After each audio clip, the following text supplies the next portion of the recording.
말씀입니다. 20년 전 김동호 목사님이 책을 쓰셨는데 책 제목이 굉장히 살벌해요. 어느 정도로 살벌하냐 하면 들어보실래요? 생사를 건 교회 개혁. 교회를 개혁하려면 목숨을 걸어야 된다라는 거예요. 여러분, 김동호 목사님이 바라봐도 교회가 개혁된다라는 건 정말 어려운 일이다, 이렇게 말씀을 하고 계시는 거죠. 어떤 분이 교회를 다니다가 큰 시험에 들어서 조언을 구하는데 세 가지 조언을 구해요. 첫째는 목사님께서 이혼한 사람의 재혼 주례를 서주시는 거, 이거 어떻게 생각해야 되냐는 거예요.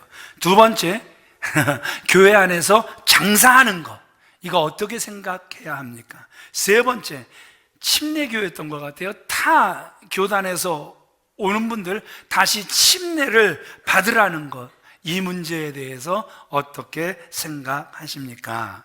자, 여러분들은 어떻게 생각하십니까? 첫 번째, 이혼한 자의 재혼 주례 문제 어떻게 생각하십니까? 이건 성경 그대로 적용을 하면 되는 거예요.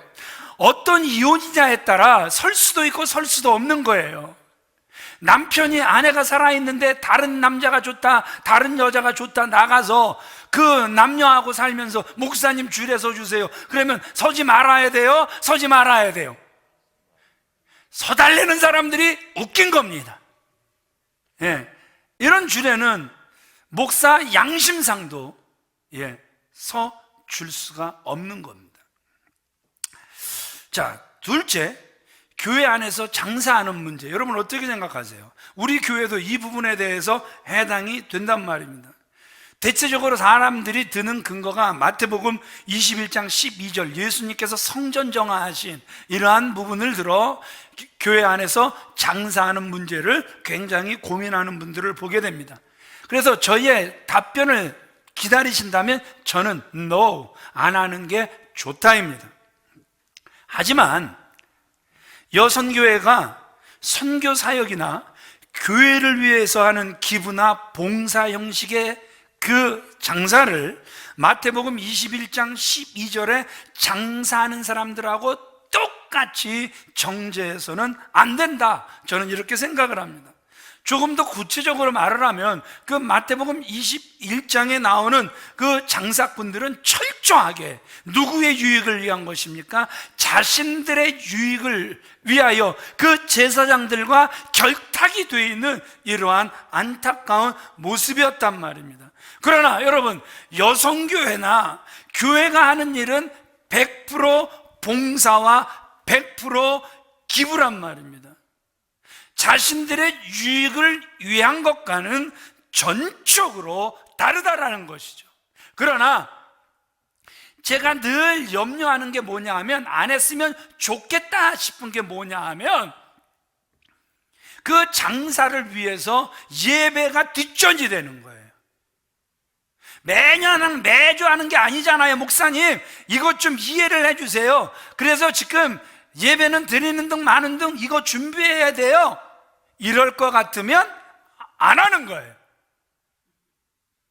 예배도 무시가 되고 예배보다도 장사가 앞서고, 그래서 사람들이 다 저거를 사줄 사람으로 보이고, 그래서 안 사가는 사람들이 있으면 시험 들고 뭐 목사가 저래, 장로가 저래, 이런 소리 할 것 같으면 아야 안 하는 게 좋은 거라는 거예요. 그래서 저는 교회 안에서 할 수만 있으면 안 하는 게 좋다. 따라합시다. 할 수만 있으면 안 하는 게 좋다.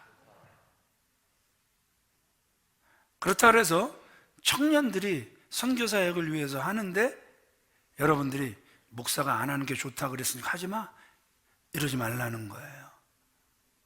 꼭 그런 분들이 되셨으면 좋겠고요. 자, 세 번째, 세례받은 자를 다시 세례받으라고 하는 것. 여러분들, 이거는 토론의 여지가 없는 비성경적인 거예요.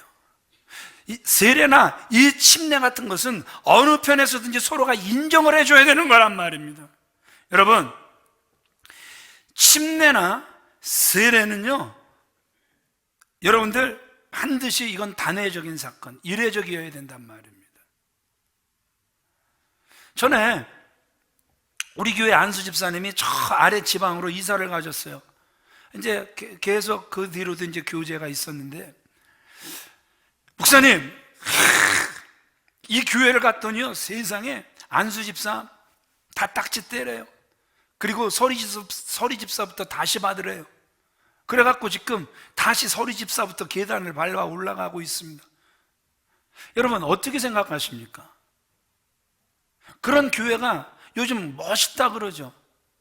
근데 저는 그런 소리를 들으면 다른 교회를 전혀 인정하지 않으려고 하는 그 교회의 모습이 결코 좋아 보이지를 않습니다. 얼마든지 걸릴 수 있거든요. 일단 협동으로 받고, 그래서 교회와 같은 방향으로 가고 있는가, 그래서 사람을 살리고 세우는 일에 헌신하기를 원하는가, 그래서 같은 말을 하고 같은 생각, 그래서 같은 열매를 맺으려고 몸부림을 하는가, 얼마든지 살필 수 있는 시간이 있음에도 불구하고 우리 교회 들어왔으면 무조건 다시 건찰부터 서리 집사부터 다시 해야 됩니다. 저는 그런 소리를 들을 때 저거는 좀 영적으로 좀 교만하지 않나? 그냥 제 개인 생각입니다. 철저하게 저는 지금 제 개인의 견해를 말씀을 드리고 있지만, 장경동 목사님 같으면 이렇게 풀어가죠. 맞는 것도 아닌데 틀린 것도 아니라고. 틀린 것도 아닌데 맞는 것도 아니라고. 애매하게. 그렇지만 저는 그러한 모습들이 저는 영적으로 교만한 모습 같아서 참 듣기에 아주 불편했던 적이 있습니다. 참 교회가 보면 생각이 너무 완고하고 전통에 매여 있고, 그래서 보수적인 성향을 이게 갖고 있는 모습들을 보게 된단 말입니다. 과연 이런 교회들이 주님의 기쁨이 될 수 있을까? 이런 교회들이 과연 변화될 수 있을까? 오늘 본문은요, 바로 첫 교회인 예루살렘 교회가 변화된 그러한 모습을 이야기를 하고 있단 말입니다. 어떻게 그 예루살렘 교회가 변화될 수 있었는가? 그 전에 그 안디옥 교회를 우리가 먼저 살필 수 있어야 돼요. 첫 번째, 같이 읽어보도록 그렇게 하겠습니다. 시작. 성령님을 중심해야 갈등이 해결되고 변화됩니다. 자, 선교에 가장 앞장섰던, 그래서 시작부터 구제, 시작부터 전도, 시작부터 선교했던 그 안디옥 교회, 그 교회에 큰 논쟁이 벌어집니다. 그러니까 세상에 지난주에 6가지 말씀드렸죠. 안디옥 교회의 특징 혹시 기억나시는 분 계세요? 안디옥 교회, 귀족과 노예가 하나 됐다.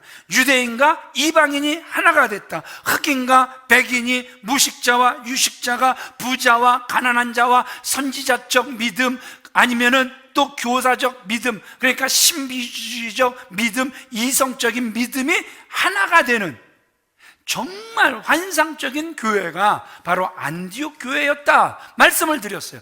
그런데 그 교회 안에서도 문제가 발생하는 모습을 오늘 본문을 통해서 우리에게 보여주고 있다는 것이죠. 그러니까 역시 교회가 세워지면 문제가 없을 수 없다라는 거예요.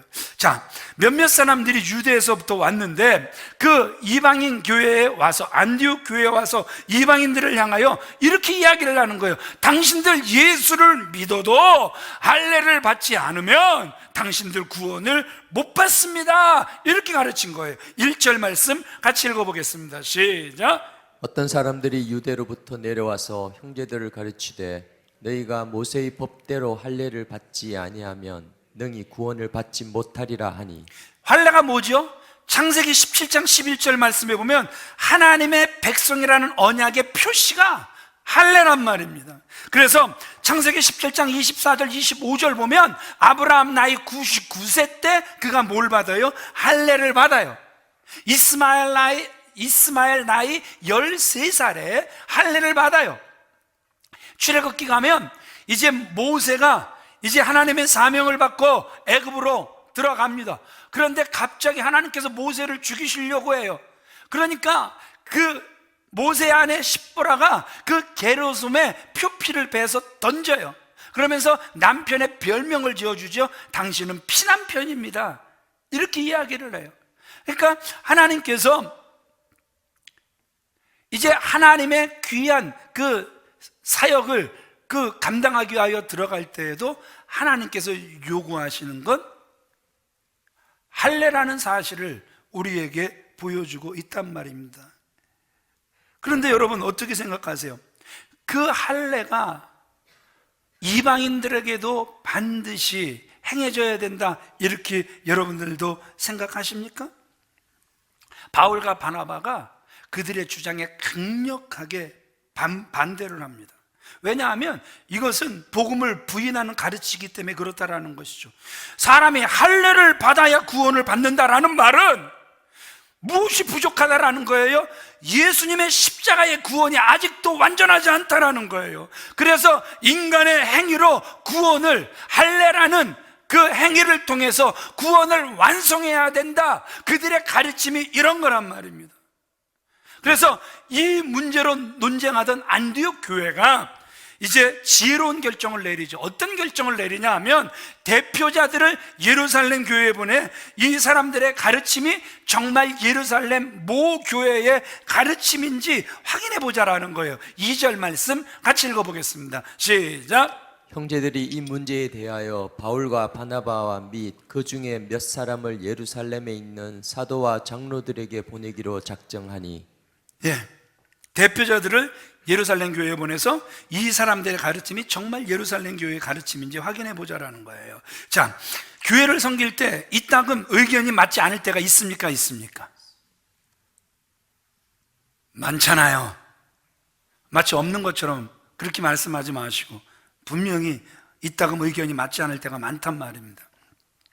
그런데 교회 문제가 있을 때 화내고 비난하고 가르치고 싸우면 여러분, 교회는 결코 변화되지를 않습니다. 그러면 여러분들의 감정대로 화내고 또 비난하고 싸우고 막 가르치려고 하면 여러분, 그때 우리가 누구에게 속는다라고 생각을 하세요? 마귀에게 속는 것이죠. 마귀에게 속으면 여러분, 죄송하지만 결코 문제는 해결되지 않는단 말입니다.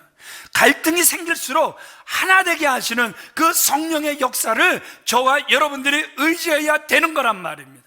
이런 교회 되게 하소서. 십자가를 붙잡고 더욱더 기도하면서 하나님께서 하나 되게 하신 것을 힘써 지켜내야 되는 거란 말입니다. 그러면 성령께서 앞서 행하시며 그 모든 문제들을 다 해결해 주실 줄 믿습니다. 혹시 우리 교회는 변해야 돼, 우리 교회는 변화가 일어나야 돼, 나라도 막 일어나서, 그래서 나라도 성질을 내서라도, 나라도 고집을 피고 나라도 주장을 해서 교회가 변화가 돼야 된다, 이런 마음이 드시는 분이 있다면 먼저 여러분이 붙잡아야 될 게 뭐냐 하면 십자가란 말입니다. 나는 죽고 예수로 사는 십자가를 붙잡는 마음으로 의견을 내야 되는 거란 말입니다.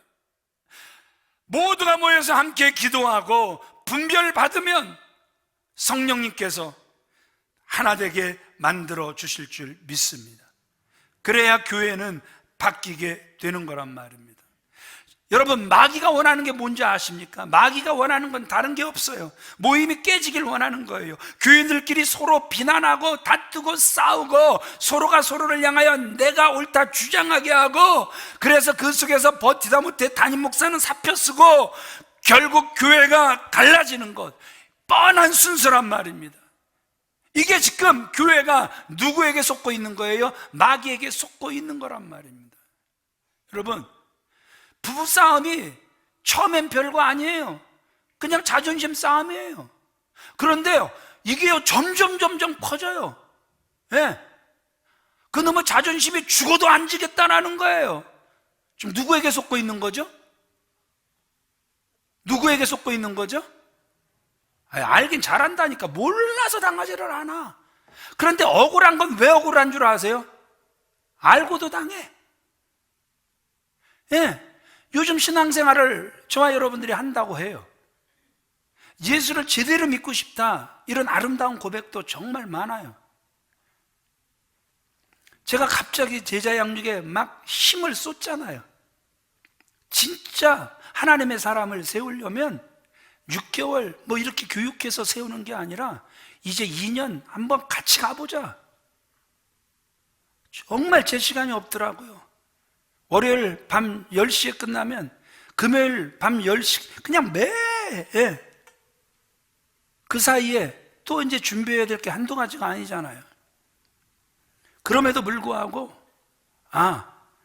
이제 정말 하나님의 사람을 한번 세워가 보자, 이 마음을 저에게 주셨기 때문에 그저 열심히 한번 달려가 보기를 원하는 거란 말입니다.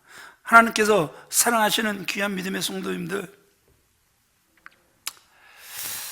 더 이상 하나님의 교회가, 따라합시다, 마귀가 기뻐하는 일은 하지 않을 거야.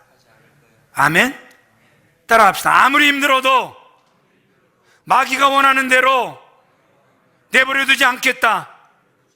아무리 힘들어도 마귀에게는 쓰임받지 않겠다.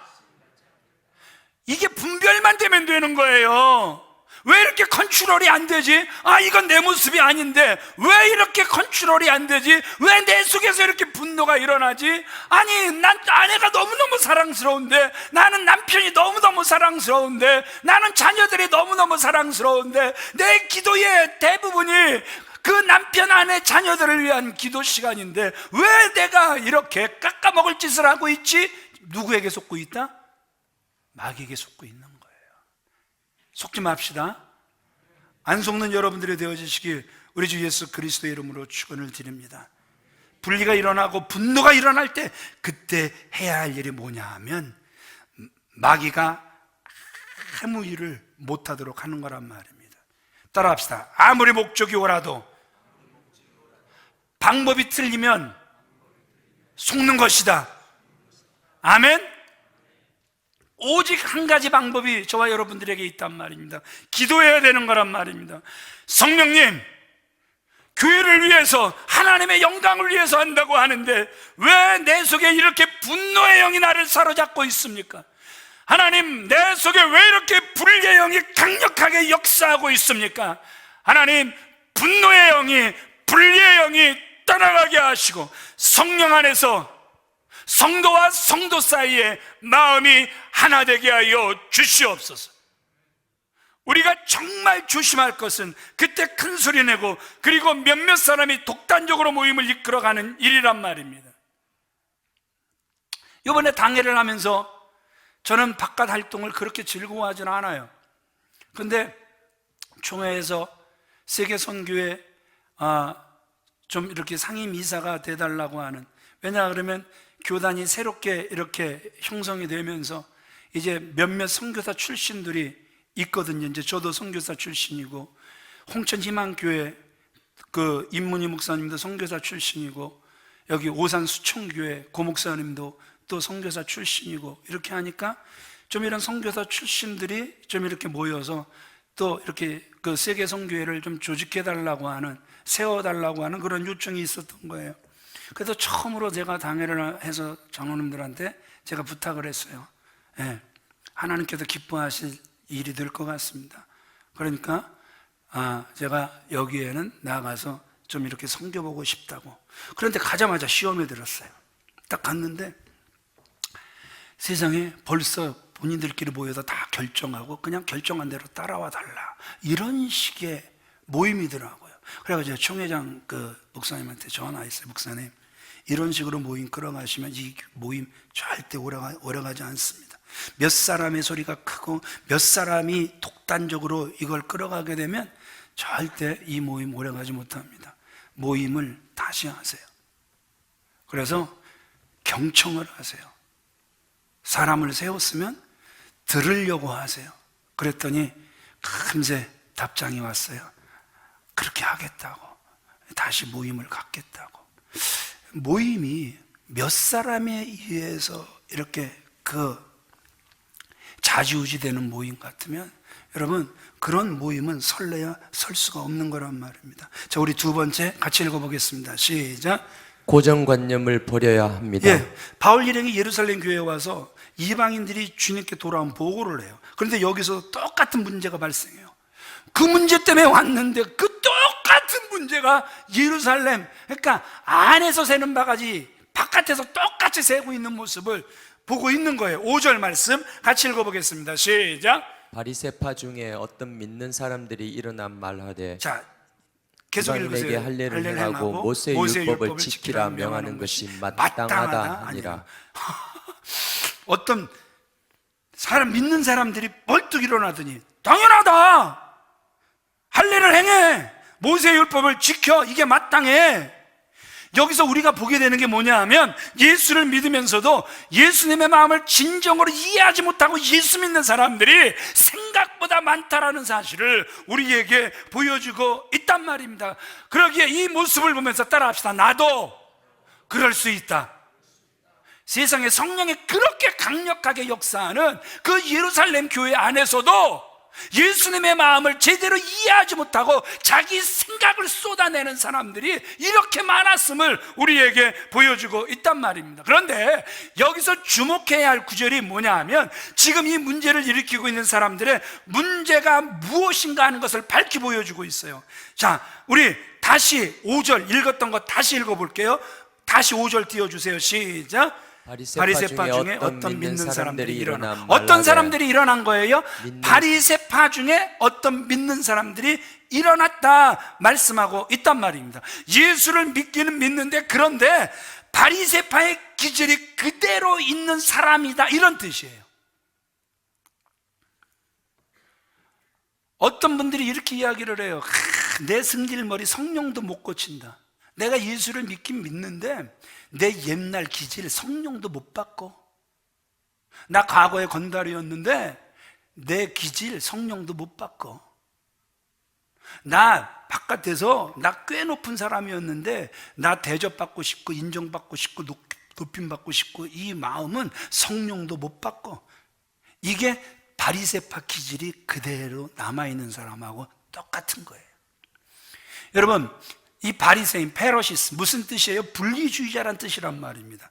자신들을 세속에서 분리시켜 자기들은 더 성결하고 거룩하고, 반면에 이방 사람들은 더럽고 짐승 같다 생각하는 바리새파 사람들. 그런데 여러분, 죄송하지만 예수를 믿는다면 뭔가 그런 것이 변해야 예수 믿는 것 아닙니까? 우리가 이렇게 찬양하죠. 주 예수 내 맘에 들어와 계신 후 변하여 새 사람 되고. 아멘이십니까? 주 예수 내 맘에 들어와 계신 후 변하여 새 사람. 주 예수 내 맘에 들어와 계신 후 망령된 행실을 끊고. 아멘이십니까? 정말 예수 그리스도가 내 마음속에 들어와 계시면 망령된 행실이 끊어지는 거예요. 노력해서 끊어지는 것이 아니라 저절로 끊어지는 거란 말입니다. 그게 주님의 다스림이란 말입니다. 믿습니까? 믿습니까? 그런데 성령도 내 승질머리는 통치하지 못한다. 이건 내 안에 계신 성령님을 무시하는 거죠. 이건 믿는 게 아니죠.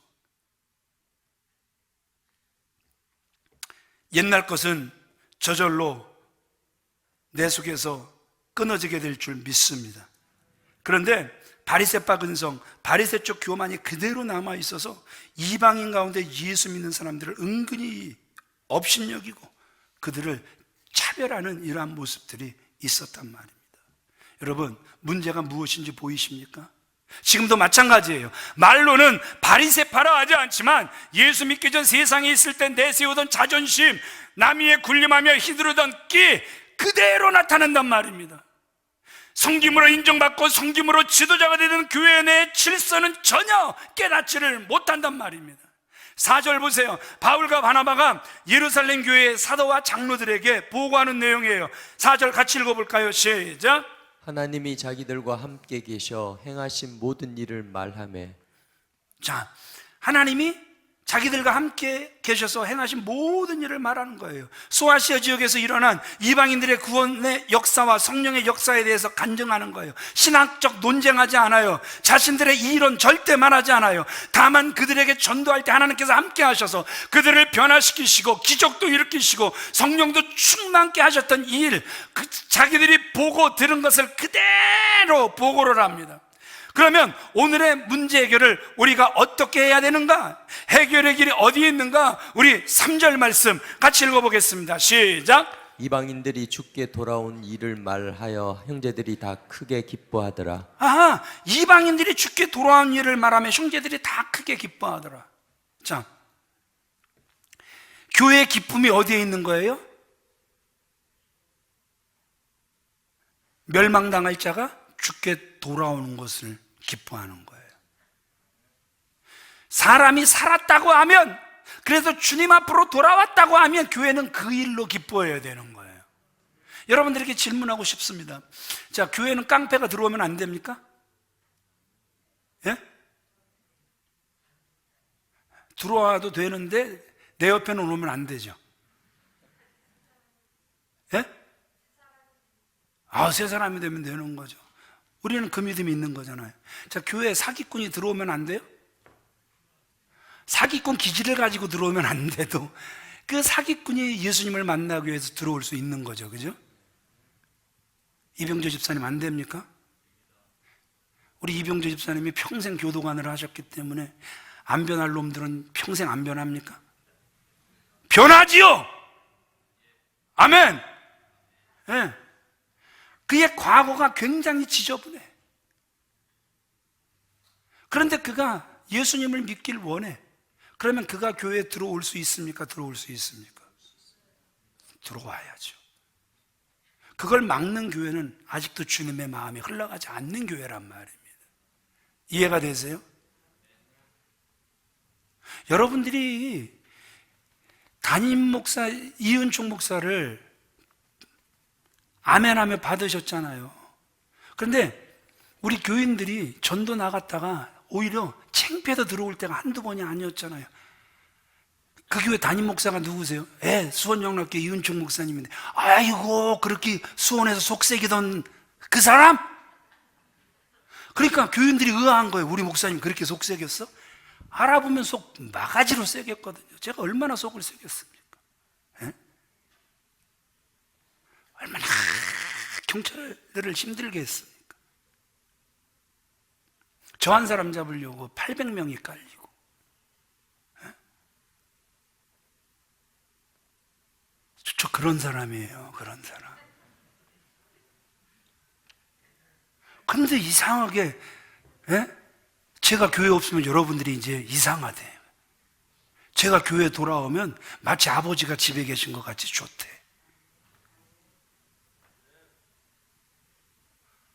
제 과거를 알면 그럴 수가 없어요. 그런데 누가 변화시키십니까? 하나님이 변화시키시니까. 아멘이십니까? 주님이 내 안에 계시면 주님은 반드시 저를 변화시키는 줄 믿으시면 아멘 하시기 바랍니다. 그래서 사람이 구원받았다라는 것, 변화됐다라는 이거로 기뻐하는, 그래서 그 모든 문제가 다 해결되는 모습을 우리에게 보여주고 있다라는 것이죠. 이방인들에게도 복음의 문을 활짝 열어놓으셨구나. 여러분, 신앙생활의 장애물 가운데 하나가 뭐냐면 따라합시다. 고정관념입니다. 여러분, 고정관념이 얼마나 무섭습니까? 동방 박사들의 고정관념, 적어도 이스라엘의 메시아는 왕궁에서 날 거야. 그래서 왕궁으로 갔다가 애들 싹 다 잡았죠. 고정관념이 굉장히 무서운 거예요. 제자들의 고정관념, 날 때부터 속용된 자를 딱 보더니 누구의 죄입니까? 부모의 죄입니까? 저 사람의 죄입니까? 무조건 아프면 다 죄라는 거예요.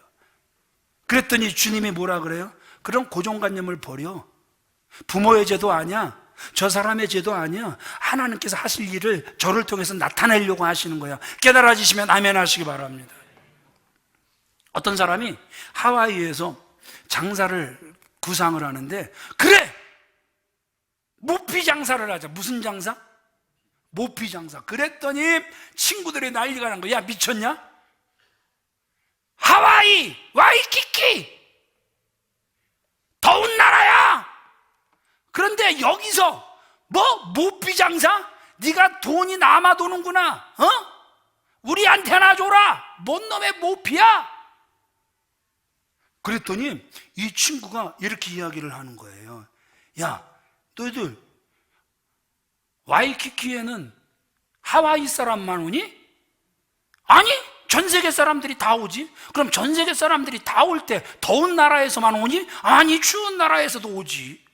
그래. 그러니까 그들이 이 나라 왔다가 모피도 사갖고 준비해갖고 겨울을 준비해갖고 가는 거 괜찮잖아. 여러분 어떻게 생각하세요? 그래서 대박 났대요.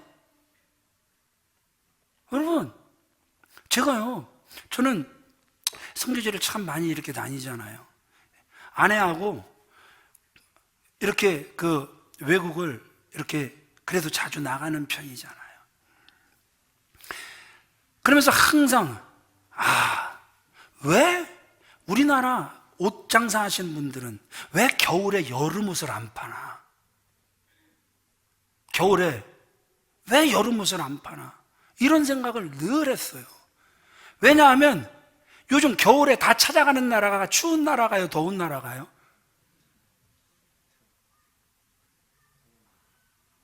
아이고, 뭔 생각들을 하시는 건지 빨리 끝내야만 달라고 고개를 숙이고 어필. 여러분, 겨울에 추운 나라가요, 더운 나라가요? 그래갖고 다 무슨 옷 꺼내요? 여름 옷 꺼내잖아요.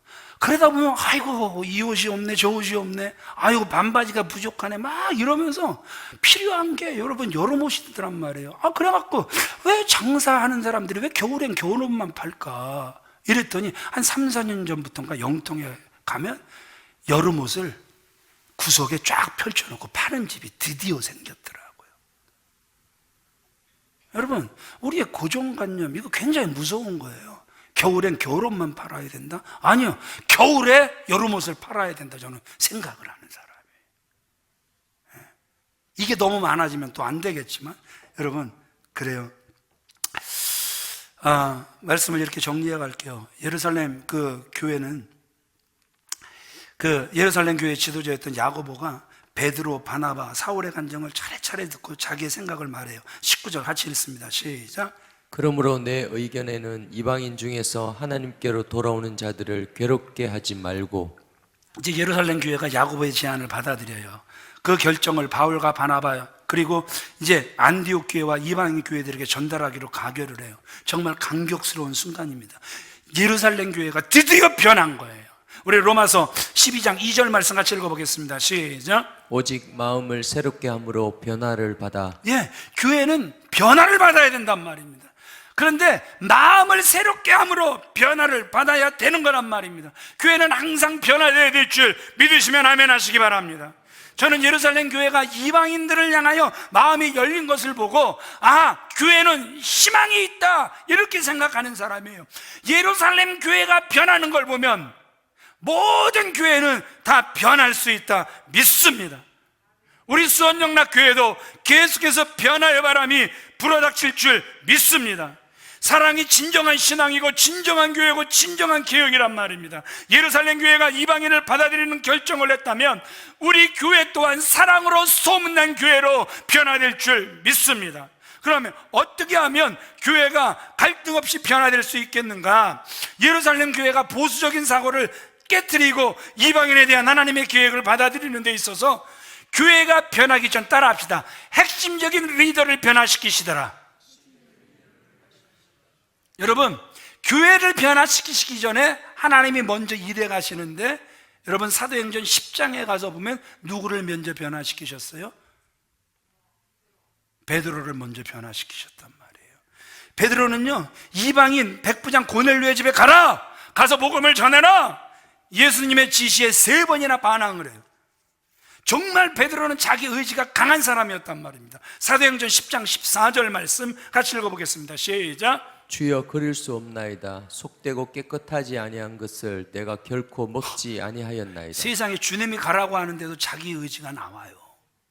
그랬던 사람이 이제 고넬료의 집에 딱 가보니까 세상의 온 가족에게 성령이 임하는 것을 보고 하나님이 누굴 받으시는구나? 이방인을 받으시는구나. 그의 생각이 꺾여진 거예요. 그러니까 교회를 변화시키시기 전에 하나님이 먼저 누구를 변화시키시더라? 핵심 리더들을 변화시키시는 거예요. 사도 바울은 더했죠. 시브리인 중에 시브리인. 그렇죠? 바리새인 중에 바리새인.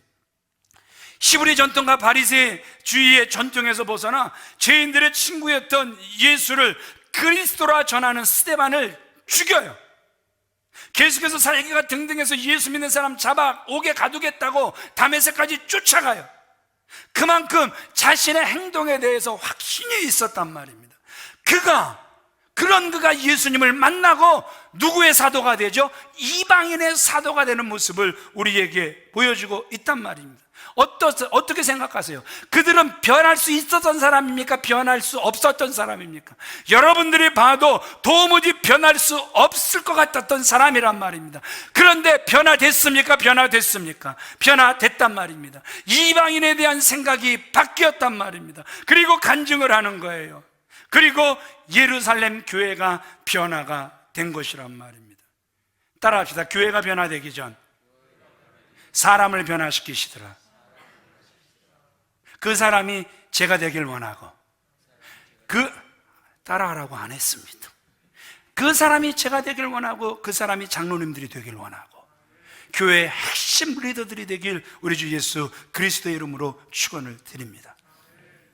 과거에 문둥병, 한센시병 그러면 천병이었단 말입니다. 저주받은 병이었단 말입니다. 공산주의 그러면 혀를 내둘렀단 말입니다. 그런데 나한 자들과 공산주의자들에 대한 한국교회의 부정적인 사고를 깨뜨리기 위해서 하나님께서 먼저 손양원 목사님을 사용하시는 거예요. 그래서 그를 통하여 한국교회에 충격을 주셨단 말입니다. 저주받은 사람이라고 생각됐던 그 나병 환자들에게 들어가서 목회를 하셨단 말입니다. 그 두 아들을 죽인 공산당원 그 청년들을 자기의 양아들로 받아들였단 말입니다. 그래서 그의 닉네임이 뭐였죠? 사랑의 원자탄. 교회가 소문나려면 교인 한 사람 한 사람이 사랑으로 소문난 사람이 되면 될 줄 믿습니다. 믿습니다. 여러분들에게 마지막으로 질문하겠습니다. 여러분들은 사랑으로 소문난 분이 맞습니까? 사랑으로 소문난 장로님 맞습니까? 사랑으로 소문난 권사님, 안수집사님, 집사님, 교사 선생님, 조장님, 구역장님 맞습니까? 사랑으로 소문난 그러한 목사 맞습니까? 사랑으로 소문난 집이 맞습니까? 사랑으로 소문난 교회가 맞습니까? 여러분, 쉽지 않은 말입니다. 그러나 우리 빌립보서 2장 3절 같이 읽어보겠습니다. 시작. 오직 겸손한 마음으로 각각 자기보다 남을 낮게 여기고. 이 말씀이 당연한 말씀으로 다가와야 된단 말입니다. 그러나 정말 어려운 말이란 말입니다. 그러기에 여러분 따라합시다. 사랑은 내가 하는 것이 아니라 주님이 하시는 것이다. 그렇죠? 예, 찬양 하나 생각나시나요? 어떤 찬양이 생각날까요? 주 내 맘에 모신 후에 날 주장하시. 아이고 높아라. 네, 고음 불가합니다. 안 나올 것 같아요. 주 내 맘에 모신 후에 그 주님이 나를 주장하시는 거란 말입니다. 깨달아지시면 아멘 하시기 바랍니다. 예, 오직 나는 죽었습니다. 주님, 이제 내 속에서 나를 주장하셔서 사랑의 사람이 되게 하여 주옵소서. 나 같은 사람이 사랑으로 소문난다면 우리 교회가 사랑으로 소문나는 것은 시간 문제임을 알게 하셨단 말입니다. 절망이 기쁨 되게 하신 줄 믿습니다. 하나님께서 사랑하시는 귀한 믿음의 성도님들, 혹시 교회에 대해 실망하거나 상처를 가진 분이 있습니까? 지금 세상은 난리도 아니란 말입니다. 한국 교회를 향해 이러쿵저러쿵 말도 많습니다. 그러나 낙심하지 마시기 바랍니다. 믿음을 가지시길 바랍니다. 예루살렘 교회가 변화된 줄 믿습니다. 우리 교회도 변화될 줄 믿습니다. 나도 변화될 줄 믿습니다. 한국 교회가 변화될 줄 믿습니다. 한국 교회의 변화 만들려고 노력할 걸 또 없단 말입니다. 우리 교회부터, 나부터 사랑으로 소문난 교회, 사랑으로 소문난 성도가 되면 놀라운 변화가 계속해서 교회마다 사람마다 전염될 줄 믿습니다. 교회를 위하여 기도하고 자신을 위하여 이 시간 기도하기를 원합니다. 예수님의 마음을 품고 서로 사랑하고 이웃을 사랑하고 세상을 사랑할 수 있는 주님의 교회가 수원영락교회가 되게 하시고, 그런 성도가 내가 되게 하여 주옵소서. 우리 다 같이 자리에